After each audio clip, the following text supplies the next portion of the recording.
Remember me, big man? George! The fuck you doing? No! Yeah, I'll be going fucking mental wondering what's happening with my missus if I were you to me. You're a fucking hero.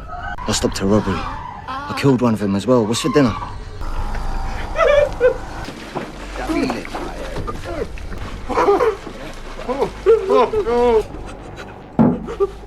I'll turn the heating on. The movie opens with an airplane touching down on the runway. The scene transitions to a car where the protagonist, Jimmy Vickers, a special ops interrogation officer, is listening to an old voice message from a woman who seems to be his mother. In the message, she expresses her excitement about seeing him soon and wishes him a safe journey home. The man appears deeply troubled as he makes his way home. Upon arriving, he listens to another voicemail, this time from his friend, Griffin, who offers words of comfort and expresses sorrow over a recent loss. It's clear that some tragic event has taken place, leaving Jimmy emotionally shaken. Later, he heads to a bar. He then questions the owners, Debs and Terry, about the incident. Terry denies knowing anything, prompting Jimmy to point out that Terry lives just 50 yards from his parents' house, close enough to have heard their screams. Irritated by the accusation, Terry warns Jimmy to leave if he's only there to stir up trouble. Overcome with rage and grief, Jimmy grabs Terry by the collar and gets into a scuffle with a nearby stranger. Debs quickly intervenes, urging Terry to tell Jimmy the truth. Reluctantly, Terry admits he called the fire department that night and confesses to seeing 4 of the gang members break into the house. He heard Jimmy's father scream, but, paralyzed by fear, could only watch from his window without stepping in. The pieces of the puzzle are beginning to fall into place. Later, we find Jimmy standing in the charred remains of the garage, at the very house where his parents were believed to have been killed. As he looks around, he finds an old photo and is flooded with memories of his mother and father. The scene then shifts to a few days earlier, back to the same house, only this time, his parents are still alive. Jimmy's mother asks his father, George, to mow the lawn, wanting the place to look tidy for Jimmy's return. Both parents are eagerly anticipating their son's arrival, and George promises to take care of the lawn once he gets back later. Meanwhile, elsewhere, 4 gang members sit in a car, snorting illegal substances as they wait for their next target. One of the gang members assures the others that their next target makes a money run every day. Soon after, a young woman exits a building with cash to deposit at the bank. The gangsters spring into action, donning their rabbit masks and tailing her car. They eventually cut her off at the end of the road, forcibly pulling her from the vehicle. One of the gang members rummages through the car, searching for the money, but comes up empty-handed. Suddenly, Jimmy's father, George, happens to be driving by and immediately stops when he sees what's happening. The thugs warn him to leave, but when one of them strikes him with a baseball bat, George fights back, landing a powerful punch and cracking the attacker's skull open. George then turns to confront the remaining gang members, firmly ordering them to leave. One of them brandishes a knife in warning, but as the sound of approaching police sirens grows louder, they quickly flee the scene. Moments later, the police arrive. In his statement, George explains that he only intended to stop the attacker and never meant to kill him. Chief Inspector Holland, with a sharp, sarcastic tone, tells George, "Maybe you should thought about that before swinging the bat." Without missing a beat, he arrests George on suspicion of manslaughter. Later, the 3 remaining thugs report to their boss, Warren, explaining how the robbery went horribly wrong. When Warren asks about his brother, his face twists in shock upon hearing of his death. Furious over his brother's death, Warren seethes with rage and orders his men, "Don't come back here until George is dead." Later, after George is released on bail, he returns home, unaware of the danger lurking just behind him. As he approaches his door, the thugs warn among them close in, splitting into 2 groups. 2 of them knock on the front door, while the other 2 silently circle around to the back, closing in on George from all sides. One of the thugs sneers, threatening to assault George's mother. Meanwhile, George is pinned against the wall, a knife pressed to his lips. The same goon who had once threatened him with the blade snarls, "You shouldn't have played the hero that day." The gangsters then drag the couple to the garage, forcefully tying them to chairs before dousing them in petrol, their faces grim with intent. As the couple trembles in fear, Warren strikes a match, setting the room ablaze and burns them alive. The scene then snaps to the present, where Jimmy stands in the charred remains of that same garage, haunted by the past.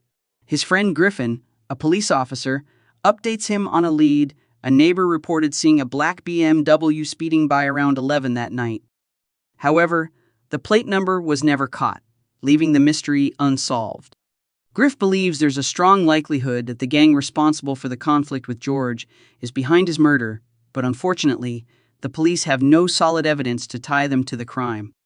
After asking Griff to send him the CCTV footage of the robbery, Jimmy walks away from the garage, tears welling up in his eyes. The next morning, he visits his parents' grave to pay his respects. While Jimmy is at the church, his wife, Morgan, unexpectedly appears. It's revealed that she and Jimmy were on the brink of divorce before the tragedy struck.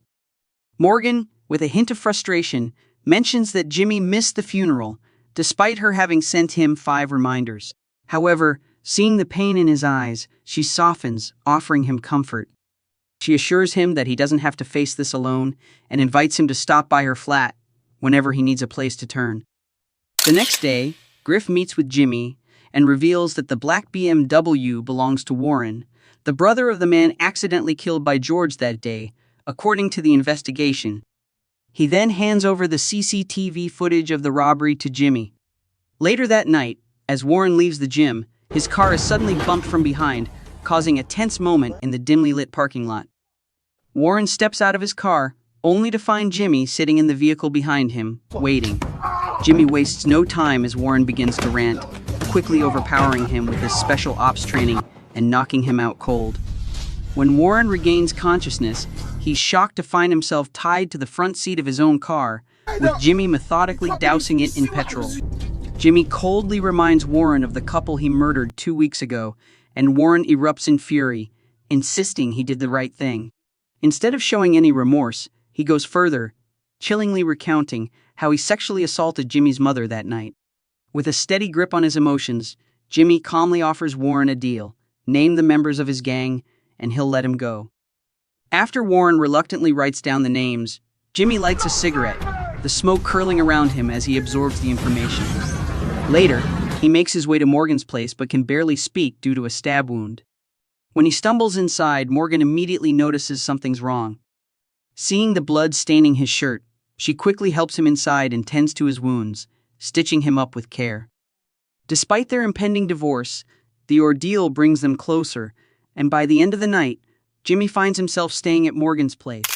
The next day, news of Warren's death dominates the headlines, though his reputation as a drug dealer and criminal is well known to everyone. When one of the thugs, Rob, hears about the incident, he and Leon immediately rush to confront Warren's business partner, Caleb. They suspect Caleb might be responsible for Warren's death, believing their conflict over business percentages could have led to a fatal confrontation. The duo knocks on Caleb's door and confronts him, but he feigns ignorance, claiming he has no idea what they're talking about. After his girlfriend intervenes to defuse the situation, Caleb vehemently denies the accusations, warning Rob and Leon never to return to his block. Later that night, Griff visits Jimmy, urging him not to seek vengeance on his own. However, unlike Griff, Jimmy believes the corrupt system will never bring these criminals to justice, as their influence has already seeped into nearly every family in town. The police merely take the statement and process it, while the culprits mock them, laughing and spitting in their faces. Later, Griff is at a crime scene where a man is murdered during an armed robbery. It's here that Griff finally comes to terms with the deep flaws in the police department.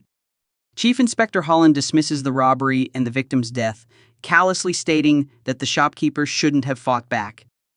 When Griff grows emotional, insisting that the man was simply protecting his livelihood, Holland dismissively tells him to take a chill pill. According to Holland, the man's wife will claim the insurance, receive a hefty payout, and everything will be fine in the end. Meanwhile, Jimmy remains relentless in his pursuit of justice, shifting his focus to the next member of the gang, Ryan. Jimmy drags Ryan to an abandoned location, ties him to a chair, and forces a mouth clamp onto him. As a seasoned special ops investigator, Jimmy knows every form of torture, and in his thirst for vengeance, he loses control. With cold precision, he forces cement into Ryan's mouth, watching him struggle to swallow until he suffocates. The next day, the police discover Ryan's body, the cement having hardened from his throat down to his stomach, a grim testament to his final moments. DCI Holland takes a keen interest in the case, seeing it as the opportunity that could secure him a well-deserved promotion. Soon after, Terry, the bar owner, presents Holland with CCTV footage from his pub, showing Jimmy dragging an unconscious man into the back of his car. Despite Debs warning him not to reveal the video, Terry is too fearful of the consequences, knowing he doesn't want his bar to meet the same fate as George's house. The police question Morgan about Jimmy, but she lies, covering for him as he hides out in her apartment.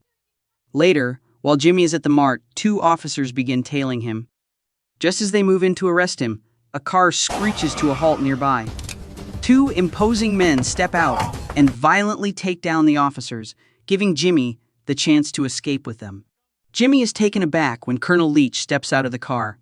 Recognizing Jimmy's value as a special ops asset, the colonel has come personally to bring him back. He gives Jimmy 48 hours to wrap up his business with the remaining gang members, making it clear that after that, he must return to his duties. Meanwhile, Griff confides in his colleague Joe, the SWAT leader, urging him not to take the case too seriously. Sensing something's off, Joe presses him, asking if Griff knows the killer. Reluctantly, Griff admits the truth. He's a friend of Jimmy, whose parents were brutally murdered. Despite this revelation, Joe still believes Jimmy is out of control. Griff, however, counters that Holland is no better. He reveals that Holland is only pursuing the case for personal gain, hoping it will propel him to a superintendent position, which will likely corrupt the department even further with his negligence and ambition. Meanwhile, Jimmy continues his pursuit of revenge, knowing he has the backing of the military and can't be caught. At a strip club, Leon sits unaware of the looming danger when he receives an envelope containing a photo of the dead Ryan. Realizing he's in danger, Leon bolts from the club, only to be knocked down by Jimmy. When he regains consciousness, he finds himself trapped, his lower body chained to a gate and his upper body tethered to a car, unable to escape. Leon is completely unaware of the reason behind his torture, which only fuels Jimmy's rage further. Without hesitation, Jimmy shows no mercy. He climbs into the car and drives at full speed, leaving Leon's body torn apart. The next day, Colonel Leach crosses paths with DCI Holland in a restaurant. He demands that Holland hand over everything the police have on Jimmy, making it clear that Jimmy belongs to the army, not him. Upon hearing this, Holland firmly states that if the colonel takes the law into his own hands, he belongs in jail. In response, Colonel Leach recounts an incident from 2009 to highlight Jimmy's bravery. He explains that the army had captured a terrorist responsible for planning a significant attack on the British mainland, but despite their efforts, the terrorist refused to reveal any information about the plot. However, it only took Jimmy just 10 minutes alone with the terrorist to make him spill everything. Colonel Leach remarks that people like Jimmy don't fear death, they embrace it. Finally, he warns that Jimmy will take care of these men and disappear without a trace. DCI Holland accepts the challenge, vowing to find Jimmy. Before leaving, the colonel warns Holland that if he ever lays a finger on Jimmy, he will come down on him with full force. In the next scene, the police superintendent and the commissioner are seen meeting with the army chief on short notice. The army chief wastes no time and directly states that Jimmy, the subject of the ongoing investigation, must not be taken into custody under any circumstances. Without divulging too much about Jimmy, the officials explain to the superintendents that he is vital to Britain's top secret agencies. The army leadership has instructed the police higher-ups to report directly on the progress of the investigation. Later that night, Rob, the last surviving member of the gang responsible for killing Jimmy's parents, is seen being taken outside a drug dealer's hideout. Jimmy forces Rob to knock on the door using him as a shield. However, Rob eventually flees the scene. Jimmy then takes down all the remaining members of the gang, sparing only Caleb, Warren's business partner. He ties Caleb to a chair and mixes some chemicals in a bucket, the same chemicals the dealers use to manufacture their drugs. Jimmy then proceeds to dissolve all the cash in the bucket before pouring the chemical over Caleb's head, slowly melting him alive. Meanwhile, DCI Holland comes to the realization that Constable Griffin has been feeding information to Jimmy from the start. He demands to know who Jimmy is targeting next, but Griffin refuses to answer, instead asking to be left out of Jimmy's path. Despite the superintendent's orders, Holland remains determined to find Jimmy and goes against them. He tracks down the last gang member, who fled the scene the previous night, now in a hospital. In the next scene, the limping man is seen in Jimmy's apartment, going through some letters. Later, Jimmy tracks him down and forces him to drive toward the seaport. Jimmy forces the man to kneel with his hands tied, then pulls out a syringe, claiming it contains the most dangerous aerosol spray that can burn someone from the inside. In defiance, Rob spits on Jimmy and tells him to look in the trunk of his car. To Jimmy's surprise, he discovers that Rob has already killed Morgan, beating him to it before Jimmy could carry out his own plan. In a mix of disbelief and exhaustion, Jimmy empties the entire magazine of his gun into Rob just as a SWAT team, led by Holland, arrives at the scene. Griff shows up as well, confronting Holland about letting Rob escape from the hospital and allowing him to kill Jimmy's wife. Holland explains that he let Rob go in hopes he would lead him to Jimmy, but he never anticipated Rob would take his wife's life. Seeing the situation for what it is, SWAT Captain Joe orders his squad to stand down, leaving Holland in shock. They allow the broken Jimmy to walk away from the scene, while Holland attempts to stop him alone.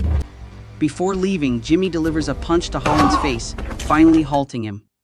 The film concludes in an alley, where a random girl is seen disposing of trash. Two strangers block her path and grab hold of her as she screams for help. At the other end of the alley, Jimmy appears. The thugs confront him, demanding that he leave, and the screen fades to black, leaving only Jimmy's sinister smile.